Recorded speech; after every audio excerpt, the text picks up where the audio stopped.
Peace, y'all, and welcome to Gather and Heal, the podcast. My name is Vanessa Sujey, and I am your holistic host. Basically, we're going to have lots of combos. Sometimes it'll be just me, and sometimes we'll have some guests. No matter what the topic is, though, I'm going to make sure that it connects right back to your emotional wellness and healing journey.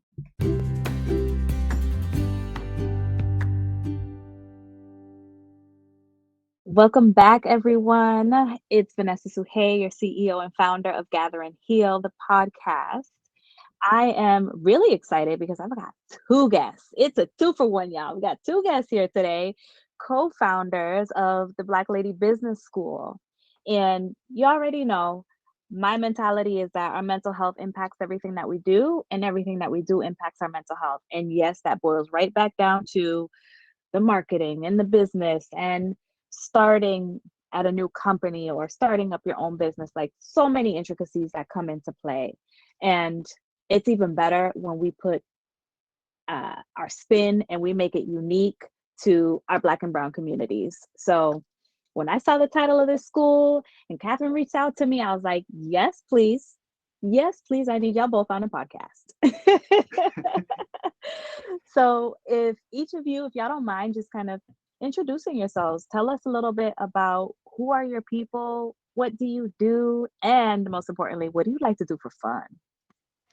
Ooh, that's a good one. I guess I'll start. So my name is Kathryn Smith, and I'm one of the co-founders of the Black Lady Business School. Uh, I say during the day, I'm an e-commerce consultant. I have my own business. It's called Walton Birch. It's an e-commerce consulting firm, and I work with entrepreneurs and small businesses to help them start and launch websites and online stores. I tell people I work with literally anything that works with or any website that has a payment gateway. But so that's what I do during the day. But also one of the co-founders of the Black Lady Business School. And so we can talk about this a little bit more, but Tamay and I got together and we're both in the marketing space. And so as we were teaming up to do like workshops on marketing, we were talking about some of the challenges that we were running into with our clients and saying like, hey, like, marketing is great, but it's not everything that is associated with business. And a lot of our clients need more support and more resources outside of marketing to help kind of grow their businesses. So what can we do to help decrease some of those hurdles to revenue and success in business? And thus the Black Lady Business School was born. So we've been tag teaming it. Oh my gosh, maybe about 2 years for the two of us. But we co-founded Black Lady Business School a little over a year ago. So yeah, that's my story. Oh, what do I do for fun? You mean in that non-existent free time that I have? Yes, that time. Yep. Yeah. But I actually, so despite the fact that I'm a very kind of technical and person, I really like to do creative things. I am a crafter. I do things with paper crafts, like 3D paper crafts. I also like have a Cricut, and I, like to make things with the Cricut as well. So crafting is, when I have some downtime, crafting is the way that I like to spend my time. Oh, that's really cool. Yeah. That's really cool. Thank you. Sure. Okay, so I'm gonna go backwards. I also like to craft and do things, and but I would actually say my hobby is buying crafting materials with grandiose plans to execute on said project, and then letting the project sit in the corner. That is my hobby. That's my hobby. Okay, so it's really fun. I enjoy it. I've got lots of shiny, pretty things all around my house, and it's full of possibilities. Yes. So that's my free time.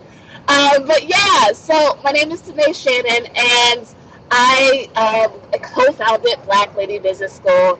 And let me tell you, that was not something I was going to do. I was not going to do another business. I was like, nah, I'm good.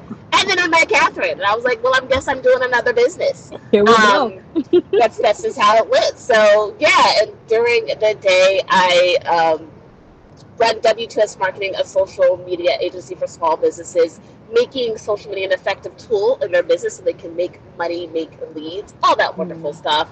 And for me, BLBS, yes, like, there's just so much. Okay, so there was absolutely the marketing and the other things that business owners needed. And added on top of that, there there's so many times, especially myself, like when I was early in business, I got burnt out because I was always showing up as somebody else. I was like, Mm. oh, you got to show up this way, you got to look this way, you got to talk this way, you got to, Mm-hmm. can't be too black. And so giving women, black women, the space to show up however they show up, however they black, and still make money. And that Whew. those aren't mutually exclusive, because oftentimes you'll see people be like, well, if you wasn't so ratchet, you would be making Mm-hmm. money. And it's like, wait, how are you just going to police how? All right, y'all. So, however you black, whether you bougie, whether you like, however you are, there's a space for you to show up and still make the bag, still make money, still Yes. make bankroll, still do all of it. Mm. And it's the power behind that too, right? I had a young woman reach out to me maybe about a couple of months ago, and she was saying, "Oh my goodness, I love that, you have your septum piercing and like I can see your tattoos and so on and so forth." And I was like, "Yeah, I'm not gonna take it out. I'm not gonna wear a long sleeve shirt because we're doing an interview, none of the above. I want to show you that as a young black woman, you can show up as genuinely yourself and still run a successful business. I've got two, and enjoy what you're doing. Wear what you want to wear, dress how you want to dress, wear your hair how you want to wear, like all of that stuff that, like you had said to me, gets policed in so many other areas. Um, so I'm really glad that you mentioned that, and that's a piece of the work that y'all are doing because it's true. You can show up as genuinely yourself and make the money. Mm-hmm. Yeah, that's the important part. Other than that, it's a hobby. It's just a hobby. Right, right. A hobby that could make you go broke, and that's not what we're trying to do. Except apparently when we're crafting. No, no, that then turns into decorations around the house. That's what that looks Right? like then. Right? Right. Yes. So, thank you both for sharing that. But tell us a little bit around what is Black Lady Business School? So, like, I signed up. What happens? What am I learning? What am I gathering? And why is it so important that even in your title, you're saying Black Lady? Oh, definitely. Yes. And so we actually talked about this early on. And, part of what to May's point, showing up kind of authentically is, the way that we named our organization. So the name of my business is Walton Birch. And so like I specifically and intentionally named it something that sounded like a white dude, basically for clout, because I was worried about Mm, how I would be perceived in business and how, and whether I would be taken seriously and whether, I would be able to, attract the quote unquote right kind of customers. You can't see my mm, air quotes, but I did air quotes with that. Um, to attract the right kind of customers. And so I picked a name, and it was the most effective marketing that I've done so far, because people think that Walton Birch is a person and that person is a white male. So whenever I show up, as Walton Birch, people are like, oh, that is a very different person than I was expecting. So the name of Black Lady Business School, needed to have Black Lady in it because we wanted to be very intentional mm, about who this is for and by and with and about. And also to let people know, like, hey, that we are not pretending to be anything that we aren't. But the business school part of the name is a little bit misleading, because we're not a school in the sense of we're not like a university or American Intercontinental University, or like an actual accredited institution. We're really just designed to give the business school resources, access, networking, education, without the time commitment, without the cost, without the admissions hurdles. mm, And so I know that there's a lot of debate about whether entrepreneurs need to even go to business school. And I think, as someone who actually did go to business school, I think it was a really cool experience. It was a great networking opportunity, but I don't think that, especially going into entrepreneurship, business school is an absolute necessity. I don't think that you need to do that in order to be successful in entrepreneurship. Right. That said, there are some things that occur in business school, like the networking, like some of the, the education and the curriculum, that will make it tremendously less difficult to get ahead in in entrepreneurship. And so that's why it's called the business school, because we are a network of alumni, Black women entrepreneur alumni that are building community, that are building a network, that are providing resources, that are connecting to each other and to the community, to make sure that we are successful. Mm-hmm. Yep. Tamay, do you have anything to add to that? And she says it better than I do. Oh, she always says that. She a lot. So I no, I mean, really, the small thing to add is just that we want to create a space with that, and that sees people, and that adds the, like, you can show up and be like, y'all, this mofo just emailed me. We'd be like, he emailed you back. Oh my gosh! And you'll Yes. have somebody who gets it, who understands that was out of pocket, who understands why you're upset, and won't be like, I don't understand. It was just it was just a Yeah. question. You're like, no, you didn't see the subtext to this question. Mm-hmm. So to also provide that affirmation that what you believe is going on, and have somebody to not only validate you, but keep you going, moving forward. Like, yeah, he a mofo, but go get your money. Go, send that invoice. Don't let that stop you. Right. Right. And that's so powerful, right? The response, the understanding that was out of pocket, the terminology, like all of those things are conversations that and ways that we can talk with friends and close people. And we've been colonized to believe that we can't speak that way in quote unquote professional settings. But that's not true. I am much more successful when I can speak in a way that lands well with me, in a way that is more genuine to how I show up day in and day out. Mm-hmm. And yes, that means I put a capital LOL in my email sometimes. That means I start off my email with what I sent one this morning, a Dominican kind of like intro. Que lo que? It's like, what's up? I said, que lo que, fam? That's how I started my email. I can do that. And we should be able to do that.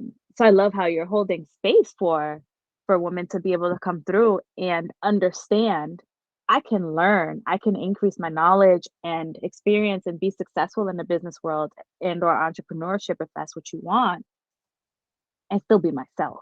Mm-hmm. And you know what? It's more successful when you are yourself and less exhausting Mm-hmm. of code switching and navigating all of the gatekeeping that Right. we experience in corporate and systems and all of that. Right. There's even gatekeeping in entrepreneurship, to be quite honest. Yep. And, like people, like there's a Oh, way yeah. that people do business. And I think in entrepreneurship in general, it kind of it's like a good faith effort. Like there's a good faith that you have to kind of bring to the table in business. But when you interact with certain people and they feel like you're not very business savvy, like you, instead of having good faith, there are a lot of people who are very willing to take advantage of you. And so Yes. to be able to show up at the table looking how you look and sounding how you sound and still be taken seriously and still not be taken advantage of, basically, is also extremely important. So a lot of what we do from a programming perspective, it's just informational programming. So to talk briefly about what we've done recently from a programming perspective, we Yeah. recently talked to a franchise consultant named Pam, and she just talks with people who maybe have capital and they have organizational skills, or they have just a desire to be in entrepreneurship, but they don't really want to just work in the business all day every day. They want to be a little bit more hands off, or they don't necessarily want to just be out here hustling or making their own product, for instance. So we talked about franchising as a way to get into entrepreneurship, and the very surprising ways that you can get into franchising. And we're posting that replay that's going out this week, so super excited about that. But yeah, so franchising as a way to get into entrepreneurship.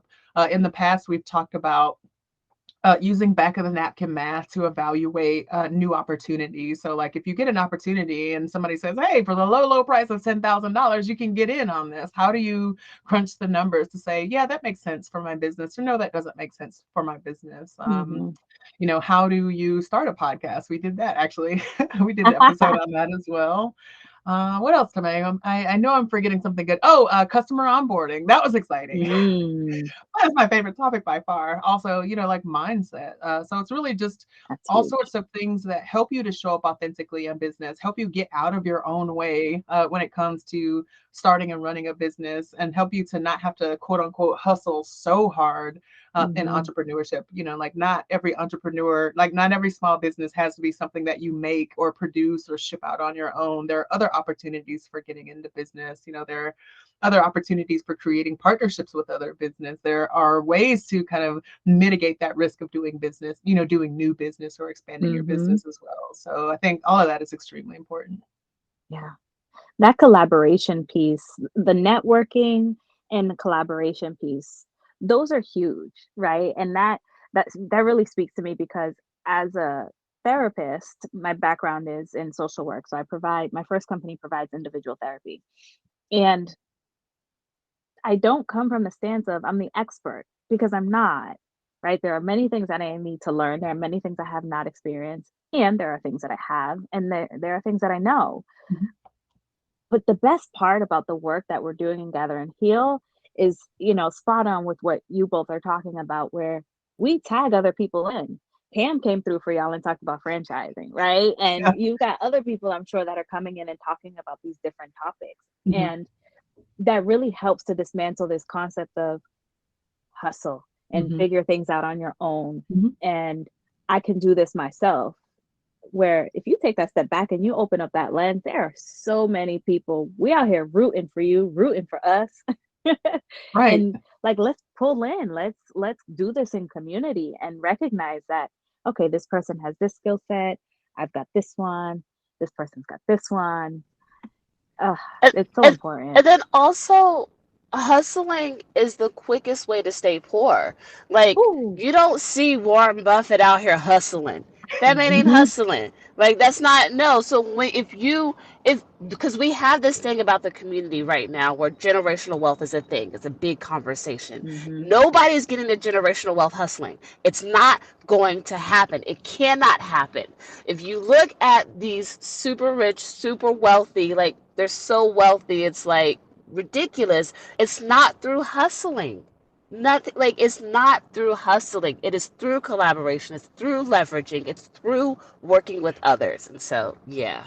I mean, it's also through generational wealth, but we're not gonna talk about that part. Oh no! I mean, no. They absolutely stole shit. I'm sorry. I don't know if we can. They stole stuff. They did steal. I mean, we not their basis is definitely they yank stuff, but we're not gonna do that. We not.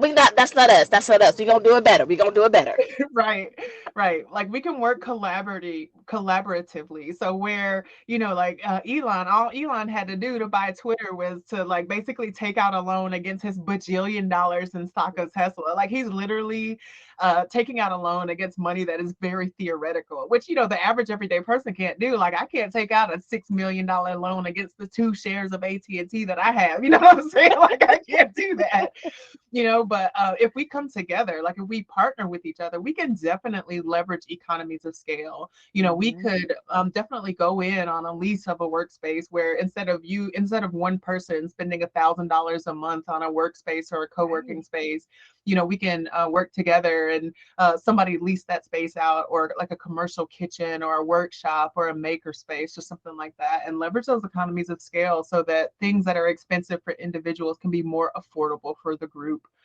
Or work together on projects or with clients, so that not everybody's out here trying to compete against each other for clients that need like a whole host of different services. And I've seen that so much in people that attend our events. Like a lot of the people that attend our events, we call them hyphenates, and like we're all of us here are hyphenates too. So they have their primary business, and then also I do this as well. But like that makes us ripe for collaboration. Like we got this, and then if we can do it more cheaply, we don't have to have so much capital. It's the way that I kind of go into it, the way that I kind of think about it. So that's one of the things that as the pandemic kind of eases up here and we get back to doing things in person that we plan on doing with Black Lady Business School is leveraging economies of scale, especially locally here in Atlanta, which is where we're based, to help make things more affordable for our members and provide more visibility for our members. And, through those partnerships, through those collaborations, through those marketplace events, through networking events and things like that, because like you said, the community, we can do it. We can do it together. We can do it in collaboration. We can do it in cooperation. Mm-hmm. Yep. And especially in Atlanta, right? Because so I lived in Atlanta for a few years, and now I'm based in Tampa, but I love me some Atlanta. And what I say to people when they're like, oh, how did you like Atlanta? And I was like, I really loved Atlanta because it was a great space for myself and my partner to really propel our businesses forward in a way that we would not have been successful in doing in Massachusetts, right? And because it's mainly his business, he does that side of things, but rental properties, right? We were able to purchase properties in Atlanta, not so many in Massachusetts. Well, Atlanta's getting like that. Exactly. So the being able to come through collectively and think about how can we put our money together, how can we pool our resources together at least, and really make sure that we hold our space and hold our community and our heritage in Atlanta in a way that other people coming in and buying up, or large corporations coming in and jacking up prices in Atlanta, how can we slow their process down? How can we move them out the way? Right. And, Atlanta markets itself as a hub for all sorts of things. Like Atlanta is literally trying to be the next either Silicon Valley, in California, or Silicon Hills in Austin. So Atlanta's either, depending on who you ask, Atlanta's trying to be the next Austin or the next Silicon Valley. But what that means that there's lots more opportunity for very high paying jobs with tech companies. But, that means that real estate is rising, and that, basically the wealth gap is increasing. And so the question then becomes like, hey, we have literally a hub of historically Black colleges and universities here in Atlanta. How do we get some of those opportunities for graduates of those schools? Like, how do we have an appropriate amount of African American or minority marginalized group representation in those groups, in those high paying jobs, and in those salaries? But we have that same challenge in entrepreneurship. So Atlanta is a startup hub as well. So that means that there are more people, there's more venture capital out there. There are more people that are looking to work at startups and help support startups and help invest in and fund startups. However, I think that some of those same attitudes about like what constitutes professional, what constitutes viable, what constitutes a strong business model, some of those kind of preconceived notions mean that women-owned businesses or women-owned startups, and specifically Black women-owned businesses and startups, are still largely invisible in that startup ecosystem. And I think there's an opportunity to change that. So, we're working on partnerships with some of those startup organizations or startup supporting organizations in Atlanta as well. So I mentioned before, maker spaces, incubators, accelerators, if they are providing support for women or minority entrepreneurs, how can we get in on that? Like, how can we increase the visibility for Black women-owned businesses in Atlanta for that as well? Because, Atlanta is a hub, and it's just like, hey, if you want to make it a hub, we will be represented in that hub. That's right. You're going to see us too. And all of the people coming through in the school will be able to continue that representation and have this ripple effect out. I know you had mentioned before we started recording that you are Atlanta based, and then you've got people from other places coming through. So how does that feel to know that your reach is it's big? It's because it's virtual. It's out there. Yeah, that was one of the things that really surprised me. Just because when I got started in business and I kind of put my business out there, I thought people would just be like knocking over things to sign up for it. And that like did not happen at all. But literally when we put up the Black Lady Business School website and, you know, like the minute I turned on the sign up form, people just started subscribing to the email. And I'm like, did you tell somebody about this? And, you know, Tamay's like, no. So as soon as people started hearing about it, they were immediately very excited about it. And because we got started kind of when during a peak in the pandemic last year, all of our events were virtual. So that means that they are generally open to the community and open to the public. And I don't think we'll change that in the future. And so just to feel that excitement from the community and get that traction, just right on to say people saying, yes, we are interested in what you do. Please tell us more. Tell us how we can contribute. How do we join? How do we sign up? Is very exciting. And so, like I said, I don't think that we will you know, like cut it off so that it's only Atlanta, in especially in virtual events. But what we will start doing now that you know, pandemic things are a little bit more under control than they were last year, is basically start branching out into in-person presences in Atlanta. And so one of the things we're looking at now is, you know, how do we have some of those spaces like workspaces or maker spaces? How do we do expos and marketplaces and community events and things like that? How do we partner with local organizations as well? So I think as we will have a pretty solid presence in Atlanta, like a in-person and physical presence in Atlanta, but we will continue to provide virtual programming for any and everyone who wants to attend. That's dope. I need the virtual to remain because y'all got some very amazing conversations and things happening. So I need it too. It's so excited. Like every time, like we have so many exciting things coming up. I'm just like, oh my gosh, I'm surprised every time. Like every time we do this, I'm like, I can't believe we're doing this. This is so exciting. This is the programming that I wanted to see, you know? So And that's why the moment that website went live, there were people coming to you and signing up because you're not the only one who wanted and needed this, right? And you said it beautifully in the beginning that even if you go to business school, it doesn't mean you're going to walk away with the things that you really need to start your business or to function in different kinds of systems that are not your like Fortune 500 type companies, right, right? right, And I know that personally because my master's is in social work and there was not one little droplet of business in there. right, right. And I took a lot of time going to, you know, different versions of schools that would, you know, therapists starting your own private practice or therapists doing a group practice and things like that that are helpful. But I will say that it's a handful of, yeah, a handful of those schools that are run by Black women. And I did my work. I was out there looking for them because I was like, there's a different type of privilege that white women have in opening their private practice and running it and maintaining it successfully than I do. And though I want to go to some of your workshops and I want to absorb that information because I'm not going to be blind to that, I also need to hear it from women that look like me and that are doing a damn thing. Exactly.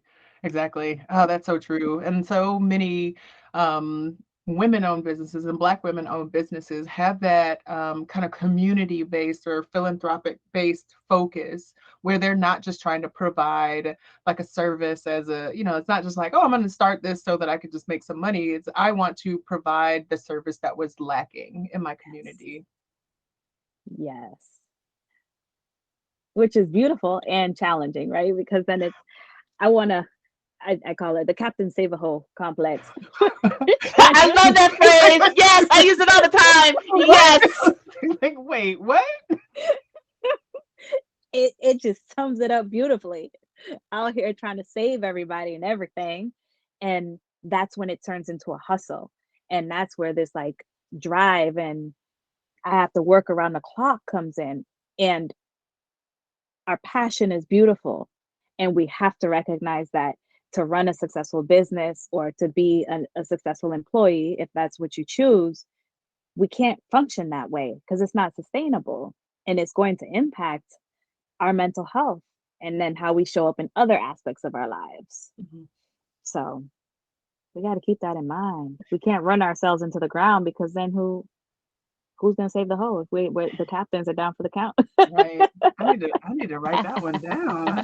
That was not one that was not in my lexicon of terms. I have to remember that one. That was my favorite. My favorite. So I know that in speaking with some of my clients, since so many things have gone virtual, there has been a challenge with networking, right? And I know separately that there have been a lot of agencies and companies that are trying to do virtual networking events.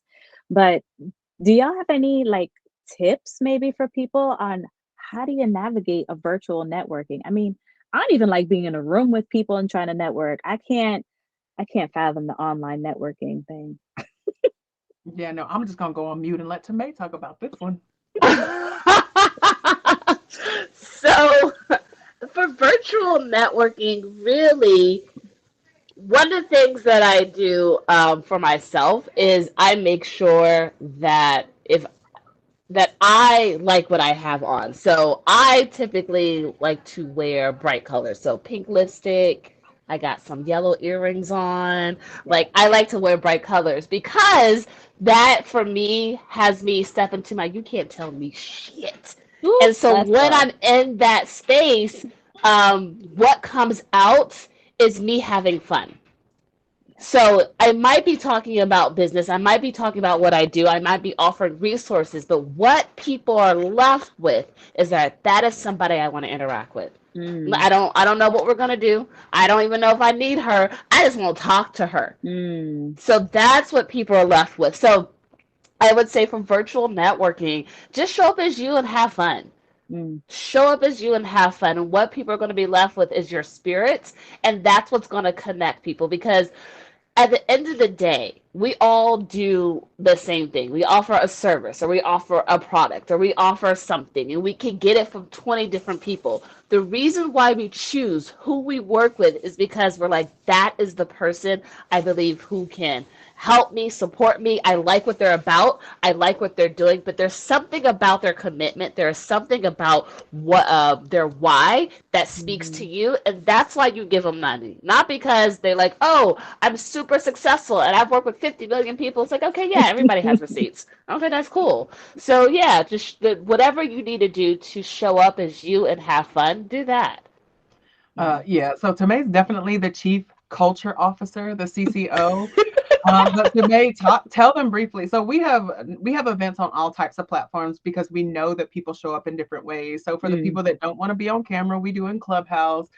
We do Zoom for the people that need to, want to be on camera and see the people who they're working with. But Tamay is also our chief technology officer and has a host of platforms to encourage collaboration in every kind of meaningful way that you could even imagine. So, like, Tamay, mm. tell them about some of the platforms that we use just for Oh networking and stuff yes. like that. Yes, Yeah. All right, please. so there's one called Gather Round, and that one's really great because it has built-in icebreakers. So if you have a bunch of introverts or a Mm, bunch of people who don't know each other, when they're put in a room to network, it's like answer this question, answer that question. What happens is people once they're like given a direction, they're more willing to open up. So that's why I like Gather Round. I've got an audio spatial place I like to network. It's like Clubhouse, but it's private. And so again, it's just people like to show up differently, just like they learn differently. So there's right. so much technology out there to facilitate networking and connecting and wanting to get to know people. And so just be on the lookout for all that stuff. Mm, that's dope. And that's so, so true. Really recognizing as an individual, how do I show up? What makes me the most comfortable so that way I can be successful here? And it's interesting that you talk about, like the pink lipstick and the yellow earrings and so on. When I go to trainings, I usually have a shirt that has some kind of bold statement on it, right? I have a trap therapist shirt, I have a half hood, half holistic, um, dope healer, those sorts of things, right? And I love them because those are conversation starters and people can you can read and feel my energy when I'm wearing those shirts, right? And I love them. I make sure you can see the whole shirt on camera. I don't care. And it's also my way of giving back to other small businesses too, right? So I buy those shirts from other therapists who are selling shirts, or small Black and Brown owned businesses, and so on and so forth. But that's a really dope way to do it. How do you step into the space, virtual or not, confident within yourself and feeling good? So can't nobody tell you nothing. And they can, again, they feel that energy and they're like, oh, I want to connect with that person. I want to talk to Vanessa. Um, I like that a lot. I'm gonna do that. I'm gonna incorporate that. Oh yeah, it's not just showing up. Like it's, allowing people to show up in ways that kind of make sense for them. hmm hmm I used to tell clients, like, if they were um, getting really nervous about something, to really focus in on their five senses. And one of my favorite things is I've got a perfume that's like my good luck perfume, and I love the way it smells. It always makes me feel good. So I wear that perfume. And I mean, even today, I'm wearing perfume. I'm not seeing anybody in person. Everybody's virtual, but I smell good. Got my lipstick on, my earrings, all that good stuff, right? And that speaks to me. That helps ground me. So that way I'm comfortable and I'm ready to have these discussions no matter what, direction and route they go in. So I appreciate y'all for highlighting that and really emphasizing its importance in how we show up with our careers too. Yeah, I think like taking care of yourself or creating a comfortable situation for yourself is really easy to forget when you are virtual. Yeah, like y'all are making me feel like maybe I need to do something, because I'm literally just like, is this shirt clean? Is there lint on it? Like, what is this? Maybe I need to do something fancy. I'm not sure what that would look like. Maybe put on some comfy socks for me, because my feet are always cold. I don't know. And I'm loving your hair. Oh, I'm thank you. loving it. Love. Yes, the swish, swish. There we go. Yeah. Yep. hmm Sorry for y'all who are just listening. You can't see it, but it should look Oh yeah. fabulous. Yeah, no, see that, and that is another reason why having a co-founder or accountability partner, or really just someone to talk to when you're starting out in business, is really important. Because so when I met Tamay, I don't think I had hair at that point, or I was just growing it out. I've been growing out hair during the pandemic. And so Tamay has locks. And so I had my little starter locks, and like anybody that has done starter locks know that they just don't cooperate for like 99% of the first year. Like they look absolutely crazy, and then all of a sudden you look normal. And so I just be talking to May like, girl, I can't do this today. I mean, let's talk about business stuff, but also my hair is like looking crazy. I don't even know what to do with this. And she just be like, girl, it's okay. Like it'll be all right.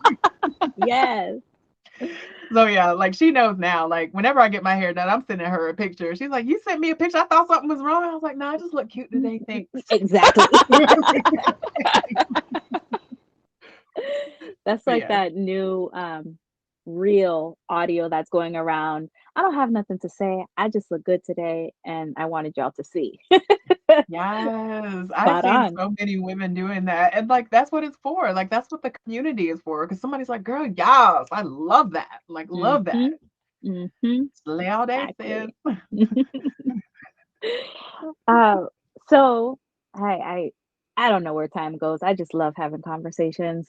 But before we wrap up, is there anything that you would like to share with our community, business related, Black owned, woman owned, business related, or just a tip that maybe I haven't asked about that you'd like to share? Ooh, that's a tall order.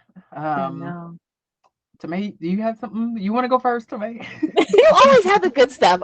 So basically, um, it's the thing I always say: who you are, who you are is needed, Hmm. and you've got to show up. All the weird things you think about yourself, all the odd things you think about yourself, all the like nobody gets it, that is what is needed. And who you are is needed. And all you have to do is show up. And showing up literally means just getting out the fucking house and walking around. That is hmm showing up. You ain't got to do nothing special. You ain't got to do nothing extra. You don't have to save the world. Mm, I love that. Who Ditto. you are. Yes. Kat's is like, co-sign. Yeah, Okay. like that's it. That's it. I mean, like that's the message. And I think that there are not enough people out here giving women and Black women that message to say that who you are is enough. You are worthy. Your idea is worthy. Your business idea is worthy. So yeah, just ditto, like what she said. Yes. Yes. Your business is needed. And not to let any of the systems that we have to work in and have to function within, don't let those deter you, right? Because we also know that there are a number of Black owned and women owned businesses that get started that don't make it through the first couple of years. Mhm. And it's hard, right? Like that, there's no sugarcoating that. I'm not going to. But when we branch out and we connect with other people and we recognize and we're being reminded of who you are is needed and what you are doing here is needed, keep going, right? And how can I help? Yes, yes. You don't have to do it by yourself. You don't have to be literally every function in the business. You can get help. There are people out there who can help you and who want to help you. Mhm. And you are a part of a community, whether you can see that community or not. So we're just trying to bring that community into focus and give people opportunities to connect with their community. I have so much appreciation for y'all coming through. I'm so glad we connected. And I will have all of your information in the show notes so people can navigate their way to the website and hit that sign up and get the notifications for the events. I'm going that way right now. I'm gonna go type in my email. Send me all the goodies. Thank you. Of course. And for everyone listening, don't forget, don't be greedy. We got to share this with the homies. We're on Spotify, Apple Podcasts, and Google Podcasts.